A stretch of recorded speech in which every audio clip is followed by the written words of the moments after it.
नाज़रीन, नेतन्याहू का वॉशिंगटन के अंदर चौथा दिन है और ये 4 दिन जो है वो इजराइल के ऊपर बड़े भारी गुजरे हैं, क्योंकि गजा के अंदर जो उनकी कैजुअलिटीज हैं वो इतनी ज्यादा हो गई हैं कि पिछले जब हम वीक्स देखते हैं तो उसके कंपैरिजन में ये पिछले जो 4 दिन है जब नेतन्याहू वॉशिंगटन में है तो उस दौरान हलाकतें बहुत ज्यादा हो गई हैं। अभी खबर सामने आ रही है कि उनकी इलीट ब्रिगेड से उनके कमांडर जो है वो मारे गए हैं। कई एक इजरायली जो फौजी हैं वो मारे गए हैं और जख्मी हुए हैं, जिनकी तादाद 1 डजन से ज्यादा हो सकती है। तो जब वॉशिंगटन में यह फैसला हो रहा है कि सीजफायर करना है या नहीं करना, तो दूसरी तरफ जो है ये बहुत बड़ा प्रेशर फैक्टर, यानी इससे बड़ा कोई प्रेशर फैक्टर हो नहीं सकता कि उनके फौजी जो है वो मारे जा रहे हैं और कंटिन्यूअसली मारे जा रहे हैं और तादाद बहुत ज्यादा जो है वो बढ़ गई है। तो ये एक बड़ा प्रेशर फैक्टर जो है वो साबित हो रहा है। 2 सेपरेट इवेंट्स हुए हैं, दोनों में मेजर कैजुअलिटीज हुई हैं। फिर यरूशलेम के अंदर एक इजरायली फौजी जब वो मारा गया तो इजराइल के अंदर भी गुस्सा बढ़ता चला जा रहा है और इजरायली जो फौज है वो पूरी तरह से उसका मोराल जो है ना डाउन हो चुका है। और नाज़रीन, कल का जो दिन है वो काफी इंपॉर्टेंट साबित हो सकता है, यानी कल के दिन शायद ये बात बिल्कुल क्लैरिटी के साथ आ जाए, शायद सीजफायर अनाउंस हो जाए या शायद फिर हम एक बड़ी जंग की तरफ दोबारा से चले जाएं। लेकिन कल तक जो है वो और ज्यादा धुंध छटेगी तो क्लैरिटी के साथ चीजें मजीद सामने आ सकती हैं। आखिरी हद तक नेतन्याहू सीजफायर के लिए तैयार नहीं होगा और ना ही अमेरिका की कोई इसमें दिलचस्पी है। लेकिन क्या गजा की जंग सस्टेनेबल है? और जो वो मंसूबा रखते हैं फलस्तीनियों को डिस्प्लेस करने का, और जो यूरोप सिग्नल दे रहा है कि वो सैंक्शन लगाएगा, जो सिग्नल रीजन से आ रहा है वो शिफ्ट कर रहे हैं टुवर्ड्स चाइना। मिस्र आप देखिए कि जदीद टेक्नोलॉजी चाइना से खरीद रहा है, अमेरिका का इतना बड़ा इत्तेहादी होने के बावजूद। तो ये एक बड़े प्रेशर फैक्टर्स हैं और ट्रंप इंतजामिया के अंदर भी इख्तलाफ पाया जाए। तो ये सारे फैक्टर कल तक उम्मीद है कि वाज़ेह हो सकते हैं। देखते हैं कि वो क्या फैसला करते हैं। लेकिन इधर जंग तेज, इधर यमन जो है वो ज्यादा खतरनाक फेज का आगाज कर चुका है और जहाजों को बाकायदा पानी के अंदर इस वक्त डबो रहा है। इसके साथ बरतानिया से बड़ी खबर है। बरतानिया का जो मेडिकल एसोसिएशन है, बहुत इन्फ्लुएंशियल ये एसोसिएशन, बरतानिया की मेडिकल एसोसिएशन की हम बात कर रहे हैं, यानी बरतानिया के तमाम डॉक्टर्स, उनकी नुमाइंदा एसोसिएशन, कितनी बड़ी वो इन्फ्लुएंशियल एसोसिएशन होगी, उसने इजराइल के साथ ताल्लुकात खत्म करने का ऐलान कर दिया है। ये एक ऐसा बड़ा वाकया सामने आया है और मुख्तलिफ जो इंटरनेशनल बॉडीज हैं, मुख्तलिफ कंट्रीज की जो नेशनल बॉडीज हैं वो इजराइल के साथ ताल्लुकात खत्म कर रही हैं। उससे क्या हो रहा है कि गवर्नमेंट्स के ऊपर मजीद प्रेशर बढ़ रहा है। उससे क्या हो रहा है कि जो नैरेटिव है, जो पब्लिक ओपिनियन है, वो इजराइल के खिलाफ मजीद जो है वो उसमें तब्दीली आ रही है, क्योंकि ये ऐसे जो इंस्टीट्यूशंस हैं अगर वो इजराइल के खिलाफ इस तरह के इकदाम उठा रहे हैं तो बात वहां के लोगों के ऊपर जो है वाज़ेह हो रही है कि यहां पर असलियत जो है वो क्या है। तो ये एक बड़ा वाकया सामने आया है। बरतानिया से कुछ और खबरें भी हैं, वो भी आपके साथ शेयर करेंगे। और जो यूनाइटेड नेशन की आला ओहदेदार हैं एल्बनीज, जिनके ऊपर सैंक्शन लगाई गई हैं, उन्होंने कहा कि मोराल हाई है और वो स्टैंड करेंगी और अपनी जो जिदोजहद है और फलस्तीनियों के लिए वो जारी रखेंगी और सैंक्शन वगैरह उनको रोक नहीं सकती हैं। जो ईरान के सदर हैं, उन्होंने टकर कार्लसन के इंटरव्यू में पहली बार ये कहा कि मुझे असैसिनेट करने की कोशिश की गई। आज ईरान से कंफर्मेशन आई है कि बिल्कुल ईरानी सदर को असैसिनेट करने की जो है वो कोशिश की गई है। अब ये इतनी बड़ी बात है। अब देखिए, ईरानी सदर को जो है वो क्यों असैसिनेट करने की कोशिश की जा रही थी? जाहिर है कि वो मकसद था क्योस फैलाना और खाना जंगी फैलाना, और खाना जंगी से ज्यादा किसी मुल्क को और तकलीफ क्या दी जा सकती है? खाना जंगी से ज्यादा किसी मुल्क के लिए और पेनफुल और खौफनाक प्रोजेक्ट क्या हो सकता है कि जहां के लोग एक दूसरे को मारना शुरू कर दें। वो जो हंड्रेड्स ऑफ ईयर्स से एक दूसरे के भाई बनकर रह रहे हैं, एक दूसरे को मारना शुरू कर दें, फिर फिरका वाराना फसादात। मैं आपको ना से एक चीज बताऊं कि अगर आपने इराक की हिस्ट्री पढ़ी है, अगर आपने कुवैत वॉर पढ़ी है, अगर आपने 2003 में जो अमेरिका ने हमला किया, जो 90s के अंदर जो सारा कुछ होता रहा, जो वेपन ऑफ मैस डिस्ट्रक्शन के नाम के ऊपर जो कुछ होता रहा, अगर आप इस सारी तारीख से वाकिफ हैं तो आपको अंदाजा होगा कि ईरान ने कितनी बड़ी फतह हासिल की है। ईरान के साथ बिल्कुल वही प्रोजेक्ट था जो इराक के ऊपर लॉन्च किया गया था, जहां लाखों इराकी जो है वो अपनी जानों से गए, लाखों बच्चे जो है वो अपनी जानों से गए। बेबी फार्मूला फूड जो है वो वहां पर उनकी फैक्ट्रीज तबाह कर दी और कितने बच्चे जो है वो भूख से और फाकों से जो है बीमारियों से जो है वो मारे गए। इतनी वो खौफनाक हिस्ट्री है कि आज भी सुनकर रूह कांप जाती है। तो ये सारा कुछ वहां पर हुआ, यही कुछ यहां ईरान में होने वाला था और ईरान ने बहुत बहादुरी दिखाई है, ईरान ने बहुत दिलेरी दिखाई है, उन्होंने अपनी कौम को बचाया है। एक खौफनाक तरीन, आप सोचे तो सही, नेतन्याहू कोई इंसान है? मतलब नेतन्याहू जो है पिछले, अगर आप 35 साल उठाकर देखें, जो ये सारी नेतन्याहू की छिड़ी हुई जंगें हैं, और सबसे बढ़कर गजा में इतनी बड़ी जेनोसाइड करने वाला वो ईरान के साथ सीज फायर करेगा जो 40 साल लॉबिंग कर रहा है। तो ये बहुत बड़ी फतह है जो ईरान ने हासिल की और अपनी कौम को बचाया है उन शैतानी ताकतों से, जो अब एक बार फिर धमकियां लगा रही हैं कि हम फिर हमला करेंगे, फिर हमला करेंगे। ये बहुत ब्रुटैलिटी है, ये बहुत सफाकियत है, और ईरान ने सिर्फ बजोरे बाजू अपना दिफा किया और सारी कौम इकट्ठी हुई है, और फिर दुनिया के सारे इंसान जो है वो ईरान के साथ खड़े हुए हैं। और इसलिए आप देखिए, ये जो ईरान को बुलाया जा रहा है, अब सऊदी अरेबिया ने ईरान के फॉरेन मिनिस्टर को बुलाया और वहां पर जो उनकी तफसीली मुलाकातें हुई हैं, MBS से अलग हुई है, उनके भाई से अलग हुई है, फॉरेन मिनिस्टर से अलग हुई है। तो ये क्यों हो रही है? मिडिल ईस्ट को भी इस बात का अंदाजा हुआ है कि ईरान ने किस तरह से खौफनाक प्रोजेक्ट को जो है वो कन्फ्रंट किया है, फेल किया है, और इसके असरात पाकिस्तान पर भी होने थे, अफगानिस्तान जो ऑलरेडी पूरी तरह से स्टेबलाइज नहीं है उस पर होने थे, टर्की पर होने थे, गल्फ रीजन्स के ऊपर होने थे। तो उनको असैसिनेट करने की इजराइल ने अटेम्प्ट की, लेकिन इजराइल जो है वो फेल हुआ। कल को यह भी खबर आ सकती है कि सुप्रीम लीडर को भी असैसिनेट करने की इन्होंने जो है वो कोशिश की है।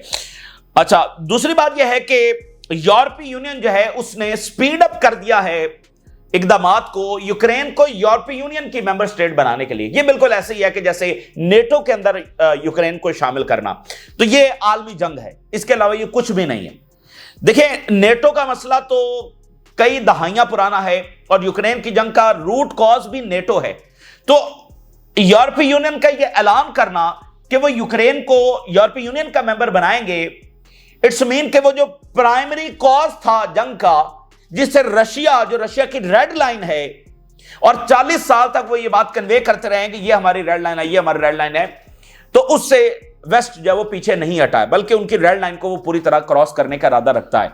तो ये एक ना खत्म होने वाली जंग है जो अल्टीमेटली जो है ना आलमी जंग में तब्दील हो जाएगी बदकिस्मती के साथ। और ये कोई अफसानवी बात नहीं है, ये हमें बिल्कुल वाज़े नजर आ रहा है। जो नेटो तैयारी कर रहा है, जो उनकी बंदरगाहों के ऊपर लॉजिस्टिक सप्लाई हो रहे हैं, जो पीछे वॉर बजट बढ़ाए जा रहे हैं, जिस तरह की जंगें मशकी हो रही हैं, जिस तरह के तमाम बॉर्डर्स के ऊपर इंफ्रास्ट्रक्चर डेवलप किया जा रहा है रशिया के खिलाफ, ये सारा जो है वो एक बड़ी जंग की तैयारी की जा रही है। और ये यूरोप के लिए बिल्कुल अच्छा नहीं, और यूरोपियन सोसाइटी इसको कबूल नहीं कर रही है। मैं आपको बताऊं कि पिछले कई 100 सालों के अंदर ये आइडियल अमन है जो आप पिछली कुछ दहाइयों से यूरोप में देख रहे हैं, वगरना यूरोप जो है ये तो जंगों में घिरा रहा है फॉर मेनी सेंचुरीज। तो ये तो बड़ा आइडियल अमन है जो अभी यूरोप के अंदर हुआ है।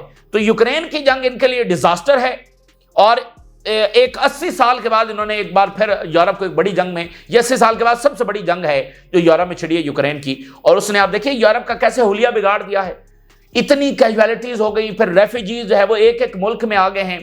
अब कल जो है वो फ्रांस और बर्तानिया का इमिग्रेंट्स के हवाले से मुआहदा हो गया है। तो अब ये बड़े कंट्रीज जो हैं ये भी इमिग्रेशन को कबूल नहीं कर पा रहे हैं। तो लेकिन उनकी जो पॉलिसी है, जो प्राइमरी पॉलिसी है जंग छिड़ने की, जो सबसे डिजास्टर्स वॉर है, वो नहीं बदल रहे हैं। तो ये काफी खौफनाक बात है। तो ये भी हेडलाइंस आपके सामने रखेंगे। नज़ीन, आपने ये किस्से तो सुने हैं कि रूस में जो फौजें गई उनके साथ वहां पर क्या हुआ, और वहां की जो सर्दी है वो कितना बड़ा फैक्टर साबित हुई। कई बड़ी बड़ी लश्कर जो है वो वहां पर उस सर्दी ही का शिकार हो गए, चाहे वो जर्मनी की फोर्सेस ही क्यों ना हो दूसरी आलमी जंग के अंदर। और फिर आपने अफगानिस्तान के बारे में सुन रखा है कि वो सुपर पावर्स का जो है वो कब्रिस्तान साबित हुआ है। तो नाज़रीन, गजा का कोई मुकाबला रशिया और अफगानिस्तान से तो नहीं है, लेकिन यहां पर भी जो बड़ी तकब्बुराना फौज उतरी है उसका हशर भी उसी तरह का हो रहा है। वो बिल्कुल वहां पर तबाह बर्बाद हो गई है, और कब्रिस्तान साबित हो रहा है इजरायली फौज के लिए गजा। और अब वहां पर जो नया फैक्टर सामने आ रहा है वो है राइजिंग टेम्परेचर।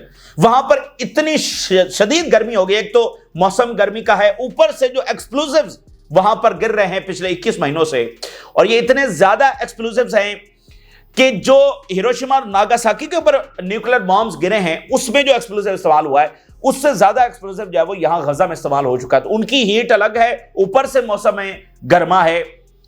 तो इतनी शदीद गर्मी वहां पर हो गई है कि इजरायली फौज टिक नहीं पा रही है, एग्जॉस्टेड है, लेथार्जिक है, और बिल्कुल वो इजरायली फौज अपने आप को वहां पर संभाल नहीं पा रही है, और उसमें फिर हमास ने पहले से भी ज्यादा डेडली अटैक जब वो शुरू कर दिए हैं।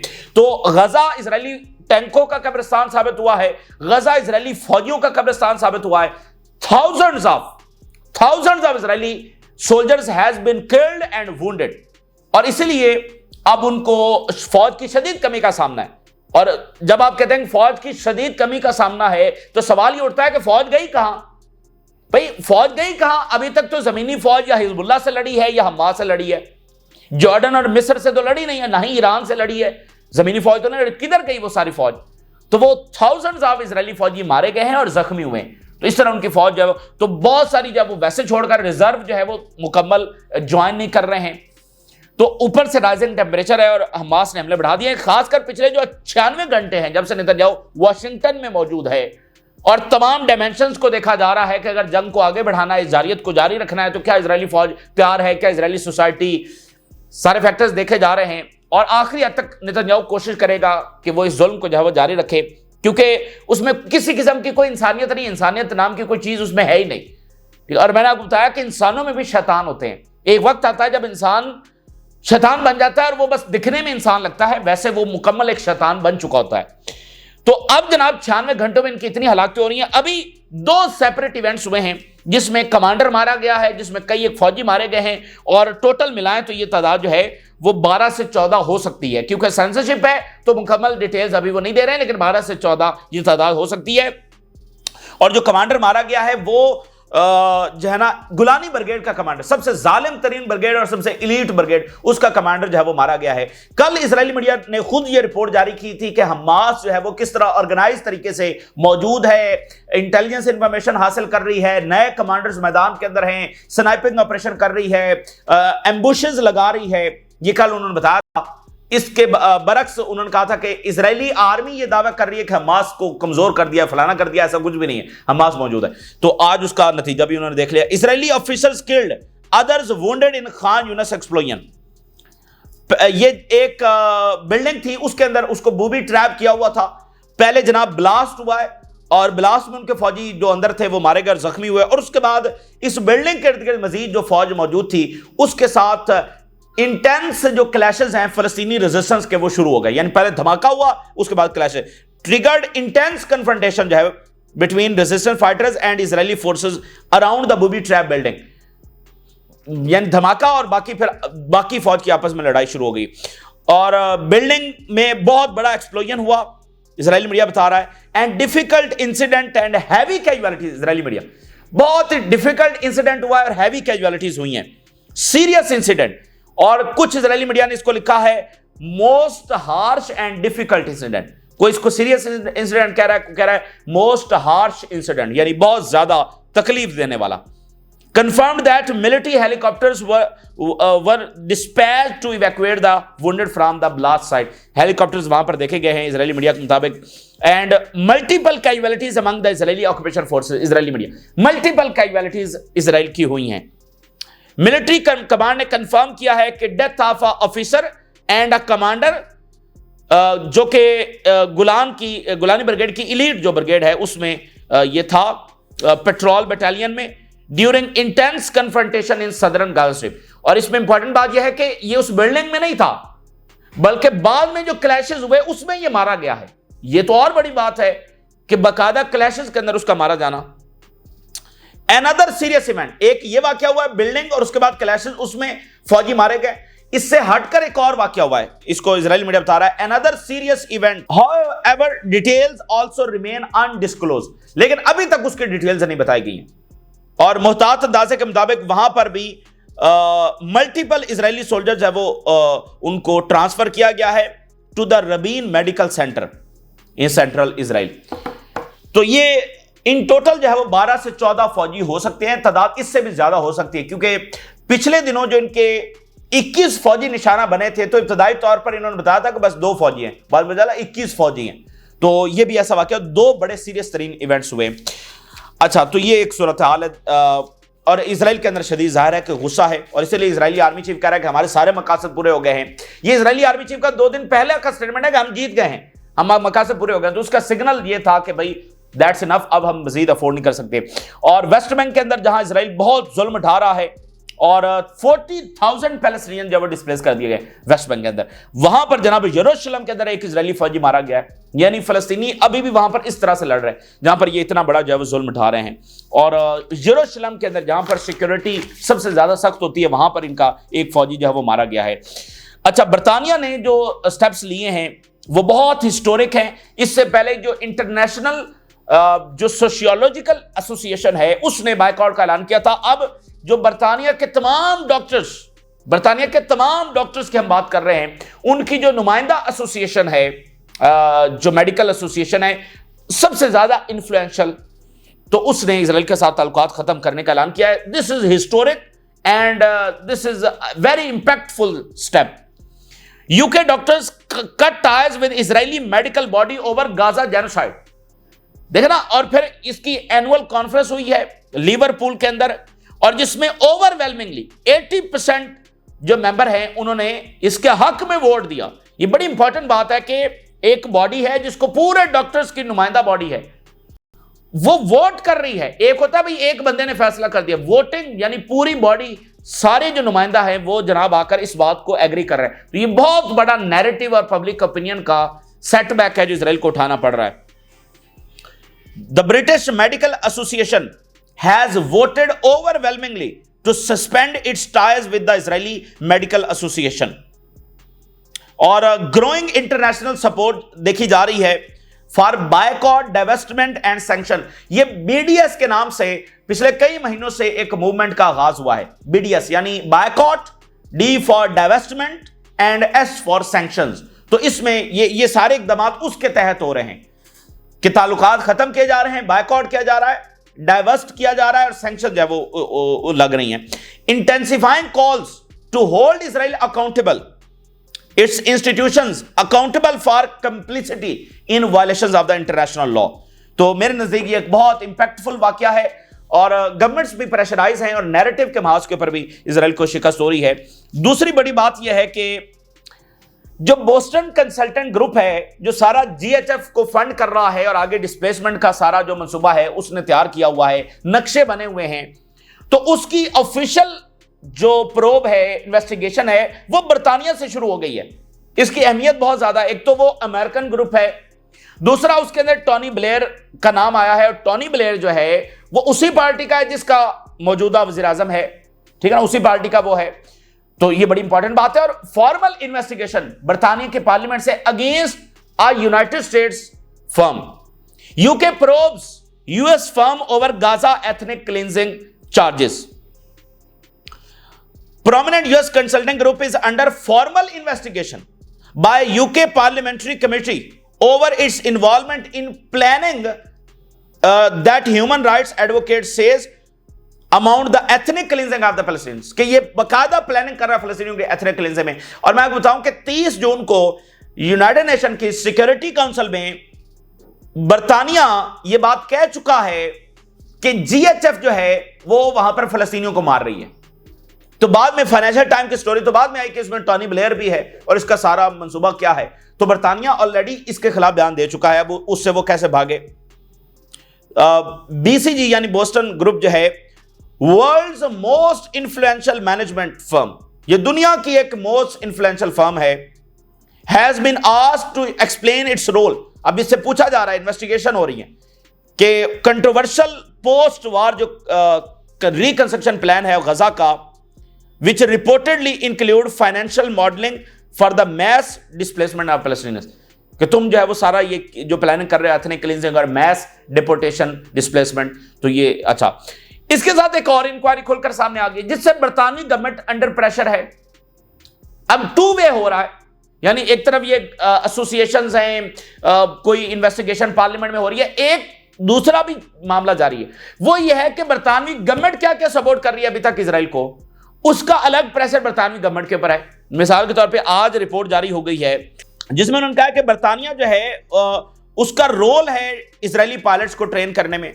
UK role in training Israeli pilots for combat jets exposed, और यहां से शिपमेंट जा रही हैं। इजरायली फाइटर पायलट्स जो है ट्रेनिंग हासिल कर रहे हैं ब्रिटिश मिलिट्री इक्विपमेंट से। जो यहां पर सारा गजा लेबनान वो इधर से ट्रेनिंग उनकी हो रही है, ये रिपोर्ट आ गई है। और कार्गो रिकॉर्ड के मुताबिक उन्होंने बताया है कि एक इंजीनियरिंग कंपनी बरतानिया की मोग इसका नाम है, इसने सेवरल शिपमेंट जो है वो इजराइल को भेजी हैं। ये हैत जरीम एयरबेस है और हैत जरीम के अंदर एक लेवी लोकेशन है, लेवी हेब्रियू नाम है जिसका मतलब है यंग लायन। तो associated with particular aircraft model 10 shipment जो है वो इस हैत जरीम एयरबेस के ऊपर सिर्फ भेजी गई हैं और इसमें रिसेंट मंथ के अंदर भी शिपमेंट बरतानिया से गई है। और इस साइट को एल्बेट सिस्टम ऑपरेट करता है। एल्बेट सिस्टम जो है ये इजराइल का सबसे बड़ा डिफेंस कॉन्ट्रैक्टर है। ये इजराइल के लिए सारा असला सप्लाई मैनेज करता है, manage the supply and maintenance, overall spare parts, मतलब स्पेयर पार्ट्स हैं, नया असला है, मेंटेनेंस है। ये एल्बेट सिस्टम जो है सबसे बड़ा डिफेंस कॉन्ट्रैक्टर है। ये एल्बेट सिस्टम जो बहुत बड़ा सिस्टम यानी बहुत बड़ा ये नेटवर्क है जो यूरोप के तमाम मुल्कों से जो कंपनीज हैं असला साज कंपनी, उनसे असला लेकर इजराइल को सप्लाई करता है। तो ये एल्बेट सिस्टम जो है ना इसके अंदर इन्वॉल्व है। तो ये एक रिपोर्ट खुद बरतानिया के खिलाफ आ गई कि आप तो उधर ट्रेनिंग दे रहे हैं, ठीक है, तो आप उधर बोस्टन ग्रुप को उसके खिलाफ इंक्वायरी शुरू हो गई है और आप खुद क्या कर रहे हैं। तो इस तरह ये मैनी वे स्यापा है जो इन गवर्नमेंट्स के गले पड़ा हुआ है। असल में ये जो इजराइल है ना, ये इजराइल कॉलोनी है पूरे वेस्ट की।